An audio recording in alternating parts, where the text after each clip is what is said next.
কঠিন মনে হলে মুখে হাসি রেখে কথা বলুন। হাসি মুখে কথা বললে সবাই পছন্দ করবে।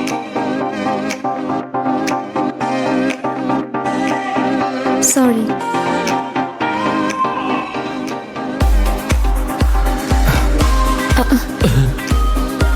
ওয়াও, আচ্ছা এর জন্যই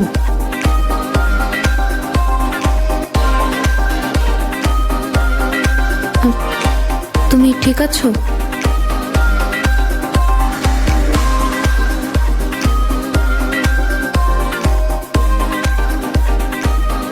ঠিক আছে।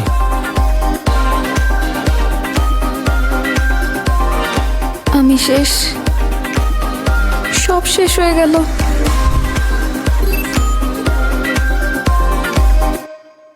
আরে কিছুই হয়নি, এত চিন্তা করো না তুমি। যে ইউজিনটা একটু এমনই। উফ কি হ্যান্ডসাম। আমি ওর হয়ে ক্ষমা চাইছি। চল যাই। C you. ও হচ্ছে ইউজিনের কাজিন হাইজন। শিন হাইজন আর শিন ইউজিন, কিন্তু দুজন দুরকম। হাইজন হচ্ছে আমাদের পুরো ক্লাসের প্রেসিডেন্ট। একে তো ভীষণ ভালো স্টুডেন্ট, তার উপর সব ছেলেদের থেকে আলাদা। ঠিক বলেছ। ও যেমন ভালো ঠিক তেমনই ভদ্র একটা ছেলে, রোমান্টিক মুভির হিরোদের মতো। কাল অ্যাসাইনমেন্ট জমা দেওয়ার কথা মনে আছে? আবার অ্যাসাইনমেন্ট? ভাবলাম কেউ আবার ভুলে গেল কিনা। রাতে গ্রুপ চ্যাটে আবারও মনে করিয়ে দেব। টাইম টেবিলটা চেক করে নিও।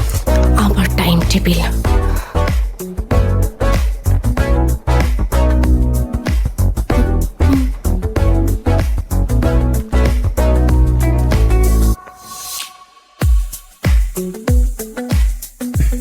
মিনজে, তুমি কি অ্যাপ ডাউনলোড করেছো? এটা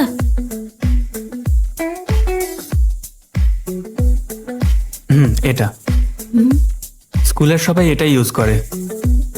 শুধু স্কুলের নাম আর ক্লাস টাইপ করলেই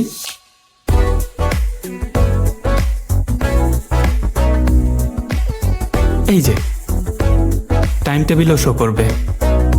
অটোমেটিক আপডেট নেবে, শুধু টাইম টেবিল দেখে নিও। যখন লাঞ্চের সময় হবে। হাইজুন, হারি আপ ম্যান। হাইজন, অ্যাপের ব্যাপারে বাকিটা আমি ওকে বুঝিয়ে দিচ্ছি। তুমি বোঝাবে? থ্যাঙ্কস। এখানে লাঞ্চের মেনুও দেখতে পাবে। Wednesday lunch always best. আর এটা কি? এটা একটা আননোন ফোরাম। এই ফোরামে কেউ কারো নাম জানে না। সত্যি?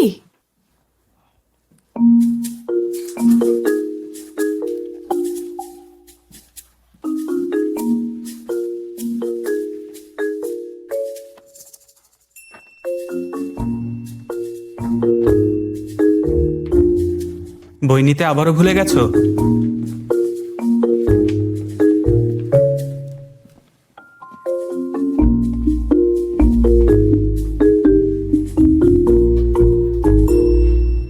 আচ্ছা কিমদায় বাই দ্য ওয়ে, তুমি ইউজিনকে লাইক করো? কি? কিছু না। এনিওয়ে, ও কিন্তু সম্পূর্ণ আলাদা। ও সিনিয়র মেয়েদের সাথে ডেট করে, জানো? ও নাকি শুরু থেকেই এমন ছিল। শুনেছি এখন চেঞ্জ হয়েছে, কিন্তু আমি দেখিনি। এখন এভাবে থাকে। আর হাইজন সবসময় ওর প্রবলেম সামলাতেই বিজি থাকে। বেচারা হাইজন। একই ফ্যামিলির হয়ে দুজন কতটা আলাদা। ওরা হ্যাং আউট করে কিভাবে? শোনো মিনজে, আমি জানি তুমি খুব ভালো, কিন্তু ইউজিনকে সামলানো কঠিন।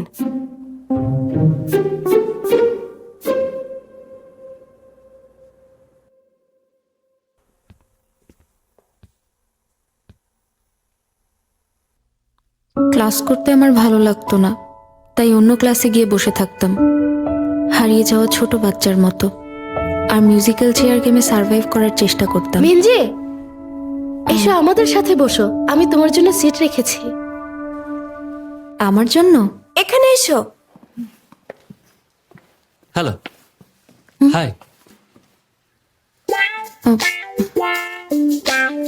আচ্ছা, তুমি হানজি ওয়ানের ফ্রেন্ড, মানে তুমি আমারও ফ্রেন্ড। তোমাদের বিষয়টা আমি বুঝতে পেরেছি। একটু অপেক্ষা করো, তোমাদের একসাথে বসার জন্য আমি সিট খুঁজে দিচ্ছি। সবার নির্দিষ্ট সিট আছে। যাও যাও। Sorry ma'am. যাও। এগুলো মিউজিক্যাল নোট। এখানে আছে ডায়নামিক্স, টেম্পো, এছাড়াও অনেক কিছু। কিন্তু মনে রাখবে, ওপরের এই 4টি হচ্ছে কি পয়েন্ট। অকওয়ার্ড লাগছে। এই কি পয়েন্টগুলোর কথা কোনোভাবেই ভোলা যাবে না। এখন রিদম নিয়ে বলবো। রিদম বলতে বোঝায় সঙ্গীতের সুনিয়ন্ত্রিত বা অনিয়মিত নোটের প্রবাহ। মোৎসার্টের সিম্ফনিতে রিদমের বিষয়টি আরো ভালোভাবে বোঝাবো। একইভাবে মেলোডি হলো, সনসু ইয়েস ম্যাম। আমি কষ্ট করে পড়াচ্ছি আর তোমার মন কোথায়? Sorry ma'am. পড়ায় ফোকাস করো। Yes ma'am. জীবনের মতো কারো জন্য ইউজিনটা একটু এমনই। আমাদেরকে ব্যথা দিতে চেয়েছিলে তাই না? কেমন কিম সনসু? আরে না না, আমি মানিনি। মিনজে, চলো ওদের সাথে পরিচয় করিয়ে দিই। ইভেন এই সিচুয়েশনেও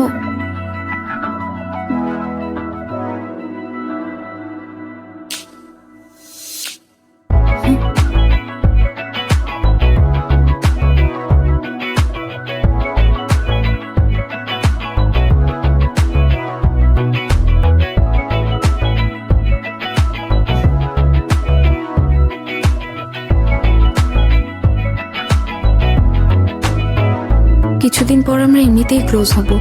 আমাদের ফ্রেন্ড সার্কেলও এক।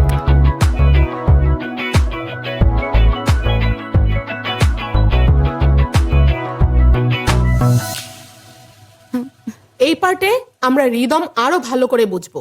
হ্যালো। মিউজিকে রিদম অনেক ইম্পর্টেন্ট একটা বিষয়। মোৎসার্টের সিম্ফনিতে দেখবে রিদমের খেলা সবাইকে মুগ্ধ করে।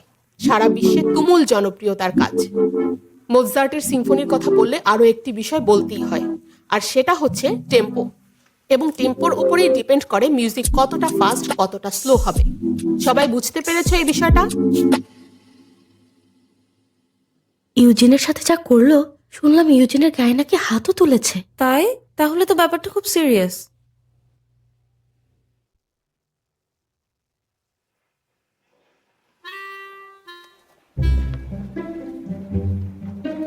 তোমার নতুন স্কুল কেমন লাগছে?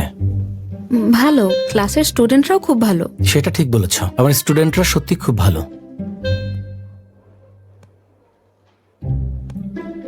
বাই দ্য ওয়ে, তোমার চুলগুলো ও নো, এই ফার্স্ট টাইম চুল কালার করেছি। ও